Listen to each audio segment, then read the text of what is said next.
Hello everyone, once again welcome to online video lectures in thermal engineering 2 subject. और आज की video lecture में Brayton cycle को ही हम लोग क्या करेंगे, कंटिन्यू करेंगे। पिछले वीडियो लेक्चर्स में हम लोग ब्रेटॉन साइकिल में कितना प्रोसेसेस होता है इसके बारे में हम लोग डिटेल में बात किए थे बाबू। आज की वीडियो लेक्चर में हम लोग ब्रेटॉन साइकिल का हम पीवी और टीएस डायग्राम ड्रॉ करेंगे। तो चलिए देखिए कैसे हम लोग पीवी और टीएस डायग्राम ड्रॉ करें, क्योंकि जितना भी न्यूमेरिकल कॉन्सेप्ट होता है बाबू, अगर आप इसमें अगर पीवी और टीएस डायग्राम अगर ड्रॉ करने आ रहा है तो इसमें जो भी बेस्ट न्यूमेरिकल होगा वो बहुत ही आसानी से आपको सॉल्व हो सकता है। क्योंकि आपको पता है कि पीवी डायग्राम से हम लोग किसी साइकिल का नेटवर्क कैलकुलेट कर सकते हैं और टीएस डायग्राम से हम किसी साइकिल का नेट हीट इंटरेक्शन कैलकुलेट कर सकते हैं। और अगर नेटवर्क इंटरेक्शन और नेट हीट इंटरेक्शन अगर हमें पता चल जाए तो उस साइकिल का थर्मल एफिशिएंसी बहुत ही आसान तरीका से क्या कर सकते हैं, कैलकुलेट फाइंड आउट कर सकते हैं। तो चलिए सर आज का हेडिंग क्या हो, तो हेडिंग आ जाए पीवी और टीएस डायग्राम किसका हो, ब्रेटॉन साइकिल का। तो पीवी डायग्राम या टीएस डायग्राम बनाने से पहले कुछ बेसिक बात समझिए। ऑलरेडी हम लोग बोल चुके हैं क्या कि प्रोसेस 1 से 2 क्या कहलाता है, रिवर्सिबल एडियाबैटिक कंप्रेशन प्रोसेस। उसके या इसी को कहते हैं आइसेंट्रोपिक कंप्रेशन प्रोसेस। पिछले वीडियो लेक्चर्स में लिखवाए हैं, उम्मीद करते हैं आप लिखे होंगे। तो जो लिखे नोट्स उस सामने आप रखिए, हम बोलते जा रहे हैं, आप देखते चलो। नेक्स्ट प्रोसेस नंबर 2 to 3 क्या था बाबू, reversible heat addition at constant pressure था। उसके बाद प्रोसेस 3 to 4 क्या था, रिवर्सिबल एडियाबैटिक एक्सपेंशन प्रोसेस या इसी को बोल सकते हैं isentropic expansion process. And finally last process number 4 to 1 क्या है, reversible heat addition heat rejection at constant pressure process. ये टोटल 4 प्रोसेस पिछले वीडियो लेक्चर्स में हम ऑलरेडी बता चुके हैं। अब ये देखिए इसका पीवी डायग्राम और टीएस डायग्राम सभी प्रोसेस को ड्रॉ करने के लिए आपको क्या क्या जानना चाहिए, बेसिक बात वो समझिए बाबू। बेसिक थर्मोडायनेमिक्स में आप पढ़े होंगे बाबू आइसोथर्मल प्रोसेस, उसके क्या पढ़ेंगे बाबू आइसोबैरिक प्रोसेस, उसके बाद क्या पढ़ेंगे आइसोकोरिक प्रोसेस, एडियाबैटिक, और क्या पढ़ेंगे वो पॉलीट्रॉपिक प्रोसेस पढ़ेंगे। ये सभी का आप पीवी डायग्राम ड्रॉ करने के लिए सीखेंगे, ये सभी का टीएस डायग्राम ड्रॉ करने के लिए आप जरूर से जरूर सीखेंगे। कैसे, जरा एक बार रिकॉल कर ले। देखिए तो अगर हम बात करें कि पीवी डायग्राम ड्रॉ करने के लिए तो हम क्या लेते हैं, प्रेशर लाइन लेते हैं। क्या लेते हैं बाबू, प्रेशर लाइन लेते हैं। और ये हॉरिजॉन्टल में क्या लेते हैं बाबू, वॉल्यूम एक्सिस लेते हैं। क्या लेते हैं, वॉल्यूम एक्सिस। वर्टिकल लाइन क्या होता है, प्रेशर एक्सिस, और हॉरिजॉन्टल एक्सिस क्या होता है बाबू, वॉल्यूम एक्सिस, वॉल्यूम लाइन होता है। अब ऊपर में जा रहे तो प्रेशर पॉजिटिव मतलब इंक्रीज होगा, नीचे जा रहे तो प्रेशर क्या निगेटिव मतलब प्रेशर क्या होगा, डिक्रीज होगा। राइट साइड जा रहे तो वॉल्यूम क्या होगा बाबू, बढ़ेगा, और लेफ्ट साइड जा रहे तो वॉल्यूम क्या होगा बाबू, घटेगा। मतलब इसको हम ऑरिजिन मान लिए। बात समझ में आ रहा है, कि अप में जा रहे तो प्रेशर बढ़ेगा, डाउन में जा रहे तो प्रेशर क्या होगा, घटेगा, राइट जा रहे तो वॉल्यूम बढ़ेगा, और लेफ्ट जा रहे तो वॉल्यूम क्या होगा बाबू, घटेगा। सबसे पहला प्रोसेस आइसोकोरिक प्रोसेस मतलब कांस्टेंट वॉल्यूम प्रोसेस। अब इस पे आपको ऐसा लाइन बनाना है जो कि कांस्टेंट वॉल्यूम हो। इसका मतलब क्या कि यहाँ पे हम कैसे बनाते हैं, वर्टिकल लाइन से बना देंगे तो क्या, तो मान लो कि कोई आपके पास अगर बोले कि इनिशियल स्टेट सभी के लिए क्या मानते हैं वो, हम ये मानते हैं। इनिशियल स्टेट कौन है बाबू, ये है। इनिशियल स्टेट क्या है, ये है। तो आपको कांस्टेंट वॉल्यूम बनाना है, तो उसमें कांस्टेंट वॉल्यूम प्रोसेस है तो उसमें प्रेशर बढ़ भी सकता है, घट भी सकता है। तो मान लो कि प्रेशर क्या बढ़ रहा है तो मतलब क्या, इसी लाइन पे क्या करेगा कि प्रोसेस बनाएंगे वो 1 और ये क्या 2, तो इसी प्रेशर लाइन को क्या करेगा, शो करेगा। तो ये कौन सा प्रोसेस हो गया बाबू, कांस्टेंट वॉल्यूम प्रोसेस। कौन सा प्रोसेस, कांस्टेंट वॉल्यूम प्रोसेस। उसी तरीके से कांस्टेंट प्रेशर अगर बनाना हो, कांस्टेंट प्रेशर इसका इनिशियल स्टेट क्या मानते हैं वो, यही मान लेते हैं। तो कांस्टेंट प्रेशर क्या इस पे बनेगा वो, इसका मतलब क्या कि P इक्वल टू कांस्टेंट। जैसे कि कोई लाइन एक्स वाई बनाते हैं, कोई लाइन ऐसे समझिए बात को कि आप कोई लाइन क्या बना रहे हो, एक्स वाई, ये क्या है एक्स और ये क्या है वाई। अगर वाई बराबर कांस्टेंट बनाना है, वाई बराबर कांस्टेंट, इसका मतलब क्या है कि यही तो होगा वाई बराबर कांस्टेंट, और एक्स बराबर कांस्टेंट, इसका मतलब एक्स बराबर क्या होगा, ये कांस्टेंट होगा कि नहीं होगा, ये होगा। तो उसी तरीके से वॉल्यूम एक्सिस क्या है, एक्स की जगह v है और y की जगह क्या है, p है। तो हमें सबसे पहले v कांस्टेंट तो किस पे, प्रेशर लाइन पे, और p कांस्टेंट किस पे, वॉल्यूम एक्सिस। ये तो कोई दिक्कत नहीं है। तो दो, एक कांस्टेंट वॉल्यूम के लिए ग्राफ बन गया, एक कांस्टेंट प्रेशर के बन गया। अब 3 प्रोसेस और होता है, एक होता है आइसोथर्मल, क्या होता है वो, isothermal process, isothermal process, isothermal process. दूसरा क्या होता है बाबू, एक समझिए पॉलीट्रॉपिक प्रोसेस, पॉलीट्रॉपिक प्रोसेस, और ये क्या था वो adiabatic process. Adiabatic process isothermal process के लिए आप क्या पढ़ेंगे वो PV equal to constant, PV equal to constant. और पॉलीट्रॉपिक के लिए पीवी के पावर एन इक्वल टू क्या पढ़ेंगे वो कांस्टेंट, और यहाँ के लिए पीवी के पावर गामा इक्वल टू क्या पढ़ेंगे वो कांस्टेंट। किसके लिए एडियाबेटिक के लिए। अब बताओ X Y equal to constant, X Y equal to constant, इसका अगर आपको ग्राफ बनाना हो, ग्राफ बनाना हो तो क्या हाइपरबोला हाइपरबोलिक कर्व बनेगा। तो अगर X Y equal to constant का ग्राफ अगर बनाना हो तो ये मान लो क्या कि ये वाई है और ये क्या एक्स है, ये एक्स है और ये क्या है वाई है। इसमें X Y equal to constant, इसका ग्राफ बनाना हो तो एक तरीके से ये ग्राफ ऐसे ही तो बनता है parabolic graph, parabolic graph sorry hyperbolic graph इसी तरीके से तो बनता है। मतलब ये क्या एक्स वाई इक्वल टू क्या है बाबू कांस्टेंट है। तो बस इसी को तो ध्यान रखना है कि आइसोथर्मल पीरियड क्या है कांस्टेंट, तो प्रेशर वॉल्यूम पे अब आइसोथर्मल है, इसका मतलब क्या को हो सकता है कि कंप्रेशन प्रोसेस भी हो सकता है या एक्सपेंशन प्रोसेस भी हो सकता है। कंप्रेशन में क्या होता है प्रेशर क्या होता है वो बढ़ता है, वॉल्यूम क्या होता है घटता है, और एक्सपेंशन में क्या होता है कि प्रेशर घटता है वॉल्यूम बढ़ता है। तो अगर कंप्रेशन प्रोसेस है तो प्रेशर बढ़ाना है वॉल्यूम घटाना है, तो कौन सा क्वाड्रेंट फर्स्ट सेकंड थर्ड या फोर्थ, तो सेकंड क्वाड्रेंट में जाएंगे तो इधर वॉल्यूम क्या हो रहा है घट रहा है और प्रेशर क्या हो रहा है बढ़ रहा है। तो जितना भी कंप्रेशन प्रोसेस होता है उसको सेकंड क्वाड्रेंट में क्या करते हैं शो करते हैं। तो आइसोथर्मल भी हो सकता है कंप्रेशन प्रोसेस, एडियाबेटिक भी हो सकता है कंप्रेशन प्रोसेस, पॉलीट्रॉपिक भी हो सकता है कंप्रेशन प्रोसेस। इतना बात समझ आ रहा है। उसी तरीके से एक्सपेंशन जो प्रोसेस होता है तो उसमें प्रेशर क्या होता है घटता है, इसका मतलब प्रेशर घट रहा है मतलब निगेटिव नीचे की तरफ, और वॉल्यूम बढ़ता है तो मतलब जो एक्सपेंशन प्रोसेस होता है उसको हम लोग फोर्थ क्वाड्रेंट में शो करते हैं। किसको शो करते हैं फोर्थ क्वाड्रेंट में। तो यहाँ पे अब हमें क्या करना है कि सभी के लिए आइसोथर्मल पॉलीट्रॉपिक एडिड सभी के लिए हाइपरबोलिक ग्राफ है, सभी P equal to constant, P equal N equal to constant, P equal gamma equal to क्या वो कांस्टेंट। यहाँ पे अगर एन की जगह 1 रख दे तो आइसोथर्मल, एन की जगह 1 से ज्यादा रख दे तो ये, और एन इक्वल टू 1.4 रख दे अगर एयर परफेक्ट फुड है तो एडियाबेटिक हो जाएगा। तो सभी का ग्राफ सिमिलर क्या इसी तरीके से ग्राफ मिलेगा वो, केवल थोड़ा सा इसका वैल्यू जो पॉलीट्रॉपिक इंडेक्स एन को क्या कहते हैं पॉलीट्रॉपिक इंडेक्स कहते हैं। और ये ऑब्जेक्टिव क्वेश्चन बहुत इंपॉर्टेंट होता है कि पॉलीट्रॉपिक इंडेक्स का वैल्यू अगर 1 हो जाए तो आइसोथर्मल होता है, पॉलीट्रॉपिक इंडेक्स का वैल्यू गामा हो जाए तो एडियाबेटिक कहलाता है, और पॉलीट्रॉपिक इंडेक्स का वैल्यू एन ही है तो क्या कहते हैं पॉलीट्रॉपिक इंडेक्स कहते हैं। इतना बात समझ आ रहा है, प्रोसेस कहते हैं। तो सभी का ग्राफ इसी तरीके से मिलेगा। तो अगर कंप्रेशन है इस तरीके से आप पढ़ेंगे एक साथ रिप्रेजेंटेशन कि ये उसके बाद तीनों प्रोसेस इस पे शो कर देते हैं बाबू। ये इसका मतलब क्या कि यहाँ पे देखिए कि ये क्या है ये आइसोथर्मल होता है, सॉरी ये एडियाबेटिक होता है। तो पीवी के पावर गामा इक्वल टू क्या वो कांस्टेंट, ये क्या होता है वो पीवी के power N equal to constant polytropic, और ये क्या होता है वो पीवी इक्वल टू क्या होता है वो कांस्टेंट होता है। ये कौन सा ग्राफ के लिए कंप्रेशन प्रोसेस के लिए, ये किस क्वाड्रेंट में सेकंड क्वाड्रेंट किसको शो करेगा कंप्रेशन प्रोसेस को शो करेगा।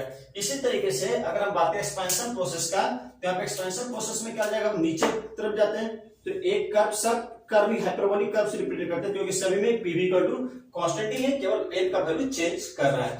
तो यहाँ पे क्या हो जाएगा बाबू कि यहाँ पे ये क्या जाएगा पीवी के पावर गामा इक्वल टू क्या जाएगा कांस्टेंट, ये क्या जाएगा पीवी के पावर एन इक्वल टू क्या होगा कांस्टेंट, और ये क्या होगा पीवी इक्वल टू क्या होगा कांस्टेंट होगा। तो टोटल बेसिक थर्मोडायनेमिक्स में सभी प्रोसेस को पीवी डायग्राम पे रिप्रेजेंट करने का यही तरीका है, और इसी तरीके से आपको पढ़ाया भी गया होगा बाबू, और आप पढ़े भी होंगे। सभी बच्चे लगभग ऑलमोस्ट 90% बच्चे इस बात को समझ रहे हैं, 10% बच्चे हैं जो कि नहीं समझते हैं बाबू, क्योंकि वो पढ़े ही नहीं है, वो पढ़ाई नहीं किए। तो उनके लिए हम ये पता है शॉर्ट थॉट्स हम आपको डिस्कशन कर दिए।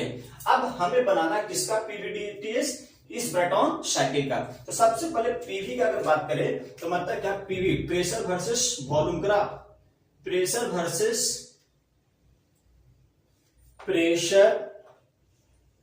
Versus volume graph.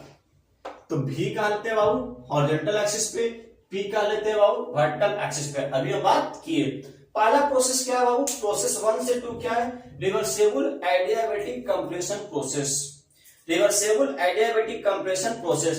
तो मतलब कि सबसे पहले वर्किंग फ्लूइड का वॉल्यूम कुछ और होगा, प्रोसेस होने के बाद उसका वॉल्यूम क्या होगा घटेगा, प्रेशर कुछ प्रेशर P1 है, अब प्रेशर क्या जा रहा है P2 हो जा रहा है। इसका मतलब प्रेशर बढ़ रहा है लेकिन वॉल्यूम क्या हो रहा है घट रहा है। और एडियाबेटिक के लिए जो ग्राफ जो बनाएंगे वो क्या हाइपरबोलिक कर्व बनाएंगे। वो क्या बनाएंगे हाइपरबोलिक कर्व बनाएंगे। तो यहाँ पे इसको मानते हैं इनिशियल स्टेट 1 और इसको क्या मानते हैं इनिशियल स्टेट क्या मानते हैं 2 मान लेंगे बाबू। तो देखिए कि यहाँ पे वॉल्यूम ज्यादा है प्रेशर क्या है कम है, यहाँ पे वॉल्यूम कम है प्रेशर क्या है ज्यादा। तो इसी तरीके ग्राफ यहाँ भी तो बनेगा। तो प्रोसेस 1 से 2 के लिए अगर हम ग्राफ अगर हम लोग बनावे तो प्रोसेस 1 से 2 के लिए हाइपरबोलिक कर्व इस तरीके से बनाएंगे कि नहीं बनाएंगे वो बनाएंगे, इस तरीके से बना देंगे बाबू। तो यहाँ पे ये जो है इसको इनिशियल स्टेट क्या मानते हैं 1 मानते हैं। इनिशियल स्टेट क्या है 1 है, इसको इनिशियल स्टेट क्या हम लोग मान के चलते हैं 1। मतलब क्या है कि शुरू में वर्किंग फ्लूइड का वॉल्यूम, शुरू में वर्किंग फ्लूइड का वॉल्यूम कितना है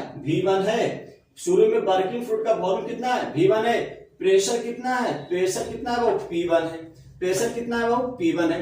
ये प्रोसेस कैसे इस वर्किंग फ्लूइड का वॉल्यूम क्या हो रहा है घट रहा है, प्रेशर क्या हो रहा है बढ़ रहा है, मतलब कंप्रेशन प्रोसेस। और वो आइडियाबेटिकली है, क्या है आइडियाबेटिकली। तो जब आइडियाबेटिकली है तो इस कर्व का जो लाइन इक्वेशन होगा वो पीवी के पावर गामा इक्वल टू क्या लिखेंगे कांस्टेंट लिखेंगे। वो पीवी के पावर गामा इक्वल टू क्या लिखेंगे कांस्टेंट लिखेंगे।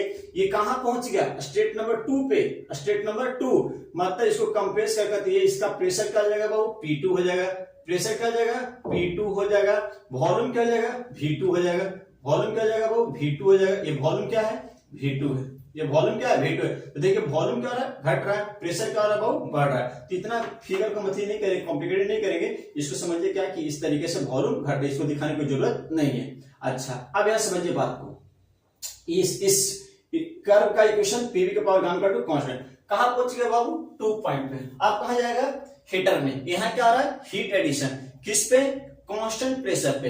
तो मतलब क्या कि अब हमें ऐसा नहीं बना कांस्टेंट प्रेशर थे, अब हीट ऐड करें तो अंदर का वॉल्यूम क्या होगा और बढ़ेगा बाबू। अंदर का वॉल्यूम क्या होगा बढ़ेगा, क्योंकि तो अंदर का जब वॉल्यूम बढ़ेगा इसका मतलब प्रेशर क्या रखना कांस्टेंट और वॉल्यूम क्या कराना है बाबू बढ़ाना है। कहां पे भी आप हैं यहाँ पे, तो यहाँ से अब आपको ऐसा लाइन बनाना है जो कि प्रेशर कांस्टेंट हो और वॉल्यूम बढ़े। इसका मतलब हॉरिजॉन्टल लाइन बनाएंगे। कैसा लाइन बनाएंगे हॉरिजॉन्टल लाइन। तो यहाँ से अब क्या करेंगे बाबू यहाँ से एक हॉरिजॉन्टल लाइन ड्रॉ करेंगे। तो ये हॉरिजॉन्टल लाइन क्या हो रहा है ये क्या रिप्रेजेंट कर रहा है कि देखिए कि प्रेशर क्या हो रहा है बाबू कांस्टेंट है, प्रेशर क्या कांस्टेंट है लेकिन वॉल्यूम क्या हो रहा है बाबू बढ़ रहा है। तो ये जो मान के चलेंगे तो यहाँ पे इसको हम मान के चलते हैं बाबू 1 मिनट, इसको हम लोग मान के चलेंगे। तो पॉइंट नंबर 3 जो कहीं ना कहीं हीट तो एडिशन बंद होगा ना, हीट एडिशन बंद होगा। हीट एडिशन कहां पे बंद हो रहा है तो जब ये 2 से कहां चल जा रहा है वो 3 पे जा रहा है तो हीट एडिशन क्या हो रहा है बंद हो रहा है। तो यहाँ पे एक्चुअली में हो क्या रहा है यहाँ पे हीट एडिशन हो रहा है QS हीट सप्लाई किस प्रोसेस पे कांस्टेंट प्रेशर पे। तो P बराबर कांस्टेंट, तो जो प्रेशर P2 था वही प्रेशर क्या है वो P3 है कि नहीं है, वही प्रेशर P3 है। और ये क्या हायर प्रेशर है, मतलब इसको क्या मान के चलेंगे PH that is higher pressure. क्या मान के चलेंगे बाबू हायर प्रेशर। अब यहाँ के बाद कहां जाएगा बाबू हॉट गैसेज टरबाइन यूनिट में जाएगा। तो यहाँ पे क्या होगा कि एक्सपेंशन होगा, मतलब प्रेशर रिड्यूस वॉल्यूम क्या होगा बढ़ेगा। तो उसी तरीके से आइडिया रिवर्सिबल एडियाबेटिक है, मतलब हाइपरबोलिक कर्व से बनाएंगे बाबू। तो यहाँ पे इस तरीके से ऊपर से जाएगा तो प्रेशर घटाना है वॉल्यूम क्या कराना है वो बढ़ाना है। और हाइपरबोलिक कर्व है इसका मतलब क्या कि इस तरीके से बनेगा, इस तरीके से बनेगा हाइपरबोलिक कर्व इस तरीके से बनाइए। इसका मतलब क्या कि आप यहां समझिए कि ये जो यूनिट है ये यूनिट जो है, अब यहां देखिए यहाँ पे बात को कि यहाँ पे ये क्या होगा वो पीवी के power gamma equal to PV के पावर गामा इक्वल टू इस लाइन का इक्वेशन भी क्या होगा पीवी के power gamma equal to constant ही होगा।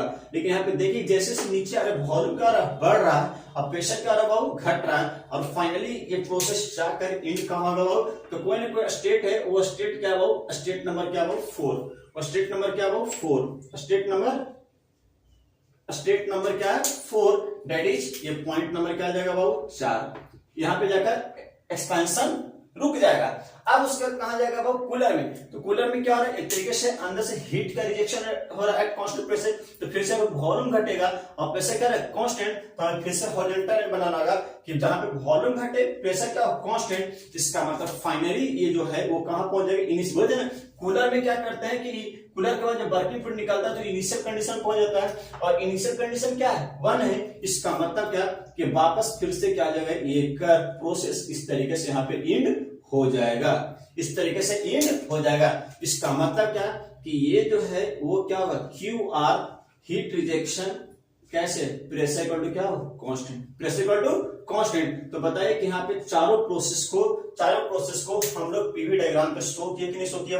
तो यही आपके लिए क्या हो गया, वो पीवी डायग्राम किसके लिए, ब्रेटॉन साइकिल के। हमेशा ये लेंथ 2 से 3 और 4 से बनाना है, दोनों सेम नहीं होगा, ये 2 से 3 कम होगा, 4 से 1 क्या होगा, ज्यादा, क्योंकि जो हीट एडिशन का तो बहुत कम समय के लिए होता है और जो हीट रिजेक्शन होता है वो बहुत ज्यादा समय के लिए होता है, इसलिए इसका लेंथ इससे क्या होता है, ज्यादा होता है। तो आप लोग भी ग्राफ बनाइएगा तो इसका लेंथ कम और इसका लेंथ क्या करिएगा बाबू, ज्यादा रखिएगा। इतना बात समझ में आ रहा है? तो ये क्या है, पीवी डायग्राम किसके लिए, ब्रेटॉन साइकिल के लिए। ड्रॉ करने आ जाएगा, इसको बार बार प्रैक्टिस करिए। चलिए अब क्या है, TS diagram, temperature versus entropy diagram.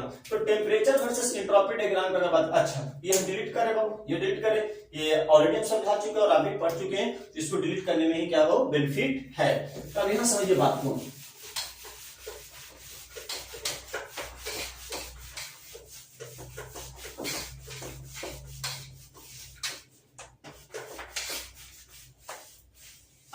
इस प्रोसेस का हमें क्या ड्रॉ करना है, keyword it is heat addition, ये क्या प्रेशर और कांस्टेंट है, ठीक है। अब हमें क्या ड्रॉ करना है, टीएस डायग्राम, मतलब क्या, temperature versus entropy diagram, temperature versus entropy diagram, temperature versus entropy diagram अब हमें ड्रॉ करना है। अब समझिए यहां बात को बढ़िया से कि पहला प्रोसेस क्या है बाबू, प्रोसेस 1 से 2 क्या है, रिवर्सिबल एडियाबेटिक है।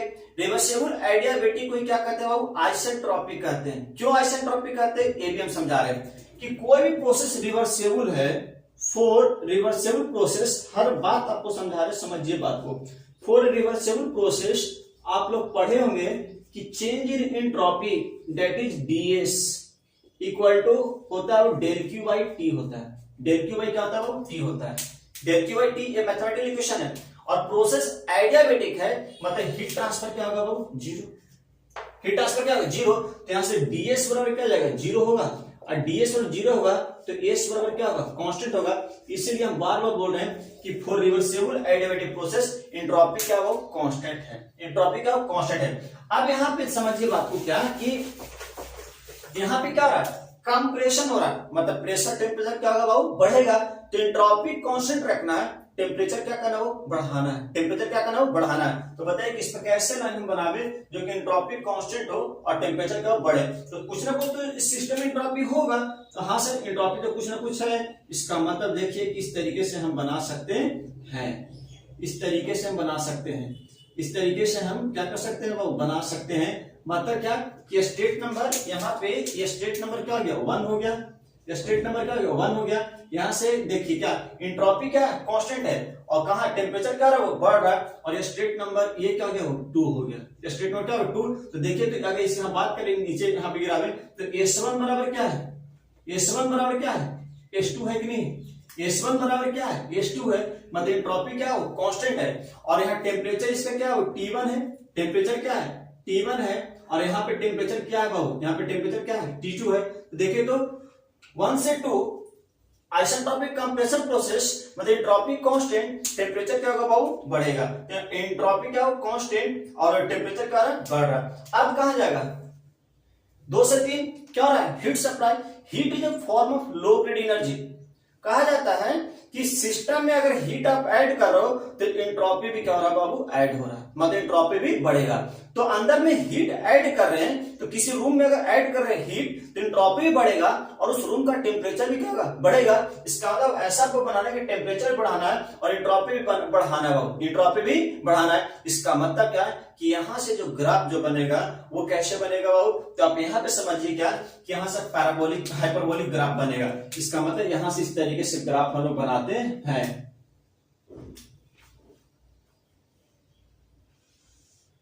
ये देखिए ये कहां पहुंच गया, process state number 3। State number कहां पहुंच गया बाबू, ये स्टेट नंबर 3 पे आ गया वो, स्टेट नंबर 3। तो ये कांस्टेंट प्रेशर पे, प्रेशर क्या हो कांस्टेंट, कांस्टेंट प्रेशर पे क्या हो रहा है, हीट का एडिशन हो रहा है। कांस्टेंट प्रेशर पे हीट का क्या रहा है, एडिशन हो रहा है।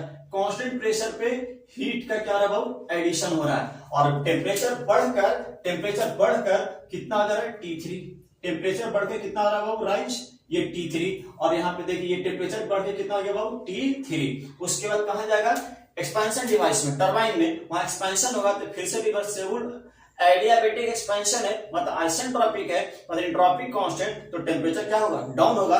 और जो टेम्परेचर डाउन होगा तो जो एग्जॉस्ट गैस का जो टेम्परेचर है T4, यहाँ जो एंट्री पॉइंट है इससे तो ज्यादा ही होगा, इससे क्या होगा ज्यादा होगा। ये बात ध्यान में रखनी से तो पूरा लगा रहे हैं कि इस टेम्परेचर को कम कर वापस T1 तक लेके चले जाए। मतलब अभी क्या है बाबू, before entering to the cooler इस T4 का वैल्यू इस T1 से क्या ज्यादा होगा। तो जब आप इस पे शो करेंगे तो T4 का वैल्यू T1 से ऊपर ही रखिएगा। इसका मतलब यहाँ से क्या होगा कि आपको आइसेंट्रोपिक बनाना है, इसका मतलब एंट्रोपिक कांस्टेंट, तो टेम्परेचर क्या घट रहा है, तो कहां पे एंड करे ये इंपॉर्टेंट है। कोई 2 के ऊपर ही एंड कर देता है, कोई 1 के सबसे नीचे लेके चला जाता नहीं, ये एग्जैक्ट जो होगा वो कहां होगा बाबू कि 2 से नीचे और 1 से जस्ट थोड़ा सा क्या होगा ऊपर होगा। ये प्रोसेस एंड हो गया। तो यहाँ पे भी क्या एंट्रोपी क्या कांस्टेंट है, इसका मतलब क्या है कि यहाँ पे लिख सकते हैं S3 इक्वल टू क्या होगा S4 होगा। S3 का क्या होगा S4 होगा।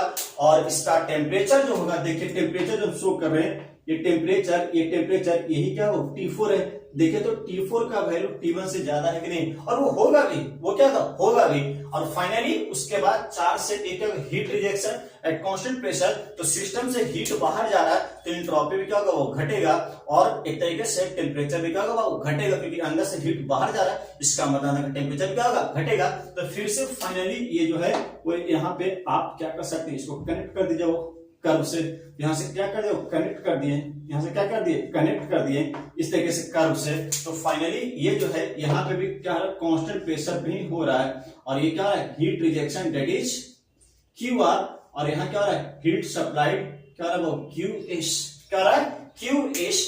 तो जरा देखिए कि ये क्या हो गया, ये TS डायग्राम हो गया और ये क्या हो गया PV डायग्राम हो गया। किसके लिए, ब्रेटॉन साइकिल के लिए। इसको आपको क्या करना होगा, बार बार क्या करना होगा, आपको प्रैक्टिस करना होगा। क्या करना होगा, वो प्रैक्टिस करना होगा। समझ में आ रहा कि नहीं आ रहा, समझ में आ रहा।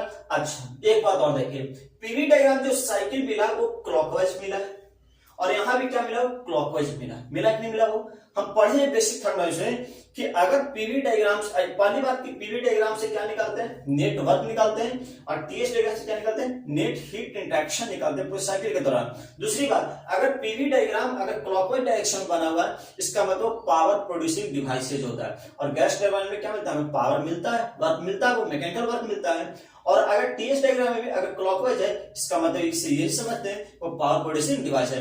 अगर एंटी क्लॉकवाइज ग्राफ बनता है तो पावर कंज्यूमिंग डिवाइस होता है, जैसे कि कंप्रेसर अगर रेसिप्रोकेटिंग कंप्रेसर थर्मल इंजीनियरिंग 1 में पढ़ोगे तो रेसिप्रोकेटिंग कंप्रेसर का अगर पीवी डायग्राम बनाओगे तो एंटी क्लॉक बना होगा, या आप बाद में चलकर डेफिनेशन पढ़िएगा जितना पावर कंज्यूम है उसके एंटी क्लॉक में बनता है, लेकिन जो पावर प्रोड्यूसिंग होता है उसके क्या बनता है क्लॉकवाइज में बनता है। इतना बात समझ में आ रहा है, इतना बात समझ में आ रहा है। तो इसको क्या करना प्रैक्टिस करना है। दूसरी बात, हमेशा न्यूमेरिकल में गैस टरबाइन के न्यूमेरिकल में एक मिनिमम टेम्परेचर और एक मैक्सिमम टेम्परेचर लिखिएगा।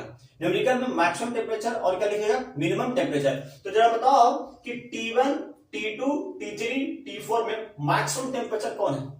मैक्सिमम टेम्परेचर किसको कहते हो T3 को कहते हैं। और यही सीरीज याद रखना बहुत ही मदद करेगा भाव, क्योंकि 1 किसको मानते हैं एंट्री टू द कंप्रेसर, 2 किसको मानते हैं एग्जिट ऑफ द कंप्रेसर, 3 किसको मानते हैं एग्जिट ऑफ हीटर, 4 किसको मानते हैं एग्जिट ऑफ टरबाइन। इस बात को याद रखना। तो यहाँ पे मैक्सिमम टेम्परेचर कौन है बाबू T3, इसको हमेशा याद रखिएगा, क्योंकि थर्मल के लिए जब फॉर्मूला निकालेंगे वो T1, T2, T3 के टर्म में निकालेंगे, तो आप न्यूमेरिकल में बोल देगा मैक्सिमम टेम्परेचर, तो मतलब मैक्सिमम किससे T3 से, और मिनिमम टेम्परेचर बोलता है तो किससे बाबू T1 से रिप्रेजेंट करते हैं। तो ये क्या जाएगा T मीन और वो क्या जाएगा T मैक्स। इतना बात समझ में आ रहा है, इतना बात समझ में आ रहा है। तो आज आप क्या करिए इस पीवी और इस टीएस को क्या करिए आप लोग ड्रॉ करिए। बाकी अगले वीडियो लेक्चर्स में अब हम इस साइकिल का थर्मल इफिशियंसी क्या करेंगे कैलकुलेट करेंगे। इस साइकिल का हम क्या कैलकुलेट करेंगे बाबू थर्मल इफिशियंसी निकालेंगे। इतना बात समझ में। तो थर्मल निकालने से पहले जो 4 इक्वेशन इसके पहले वाले वीडियो लेक्चर्स में बताएं